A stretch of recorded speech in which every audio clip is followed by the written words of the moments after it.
On example 8, the task is to use the rectangle in the picture and find the missing value for x given the perimeter. So the first thing it says to do is to set up and solve an equation to determine the dimension. So I'm trying to find the length and the width if the perimeter is 90. So I want to use what I know about perimeter to my advantage. And I know that perimeter is distance around a figure. So in this case, my rectangle has 4 sides. And the opposite sides of the rectangle are going to be the same as the side across from it. So this side is 2x, which means this side is also 2x. And if this side is 2x plus 5, then this side is also 2x plus 5. So to create my equation, what I can do is I can write 2x, one of my sides, plus 2x plus 5, the other, plus 2x plus 2x plus 5. So far what I've done is I've gone 2x plus 2x plus 5 plus 2x plus 2x plus 5, because that's how we find perimeter, and it tells me that the perimeter is 90, so I can set it equal to 90.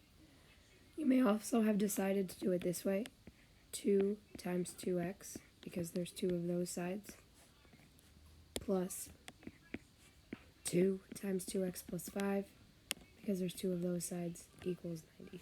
We'll get the same simplified equation in a moment. Now what I can do is I can combine like terms. So I can combine 2x, 2x, 2x, and 2x.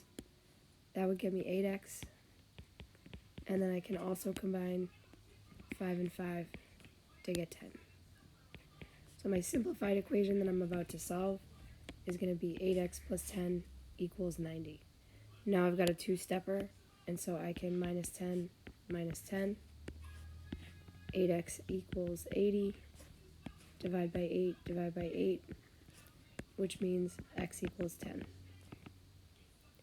So now that I know x, it asks me to use that x to find each side. So one of my sides was 2 times x. So I can take that 10 and put it in and do 2 times 10, which means that side length is 20. It doesn't matter which one I call side 1 and side 2. My other side says to do 2 times x and then plus 5.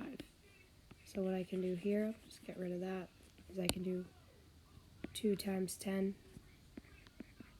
plus 5, which would be 20 plus 5 for a side length of 25.